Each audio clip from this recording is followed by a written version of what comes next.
ତମାନେ ତ ଏ ଭଉଣୀ ଚିହ୍ନିଥିବ ଯିଏକି ନିଜ ସ୍ୱାମୀ କି ବଞ୍ଚେଇବାକୁ ଯାଇକି ନିଜର ଜୀବନକୁ ପୁରା ବଳିଦାନ ଦେଇଦେଲେ। ବଞ୍ଚେଇ ସିନା ପାରିଲେନି, ହେଲେ ତାଙ୍କ ପ୍ରେମକୁ ସାରା ଦିନ ପାଇଁ ପୁରା ଅମର କରିଦେଲେ। ପ୍ରମାଣ କରିଦେଲେ ଯେ ଭଲ ପାଇବାର ମାନେ ହିଁ ନିଃସ୍ୱାର୍ଥପର। ସେଥିପାଇଁ ଲୋକମାନେ ତାଙ୍କୁ ଏ କଳିଯୁଗର ସୀତା ବୋଲି କହୁଛନ୍ତି। କାହିଁକି ନା ସେ ନିଜ ସ୍ୱାମୀ ପାଇଁ ସେତିକି ତ୍ୟାଗ କରିଛନ୍ତି। ଆଉ ଆଜି ସିଏ ତାଙ୍କ ପ୍ରେମକୁ ଅମର କରିବା ପାଇଁ ସାରା ଜୀବନ ପାଇଁ ସିଙ୍ଗିଲ ରହିବା ପାଇଁ ସନ୍ନ୍ୟାସୀ ନେଇଗଲେ। ତମାନେ ଦେଖୁଥିବ, ଆକୁ ହିଁ କୁହାଯାଏ ସଚ୍ଚା ଭଲ ପାଇବା।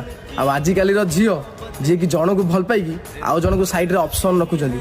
ଯଦି ବ୍ରେକଅପ୍ ହେଇଗଲା ତାପରେ ତା ସହିତ ଭଲ ପାଇବା ଆରମ୍ଭ କରୁଛନ୍ତି। ଆକୁ କେବେ ବି ହେଲେ ଭଲ ପାଇବା କୁହାଯାଏ ନାହିଁ। ଭଲ ପାଇବାର ମାନେ ହେଲା ଜଣକୁ ମଲା ପର୍ଯ୍ୟନ୍ତ ଭଲ ପାଇବା, ସେ ବଞ୍ଚିକି ଥାଉ କି ମରିଯାଉ, ଭଲ ପାଇବା କେବେ କମ୍ ନ ହଉ। ଆକୁ ହିଁ କୁହାଯାଏ ସଚ୍ଚା ଭଲ ପାଇବା। ଆଉ ହଁ, ଏଇ ଭିଡ଼ିଓଟା ଯୋଉମାନେ ଦେଖୁଛ ନା, ସବୁ ଝିଅମାନଙ୍କୁ ସେୟାର କର। ଜୀବନରେ ସଦାବେଳେ ଜଣକର ହେଇକି ରହିବେ।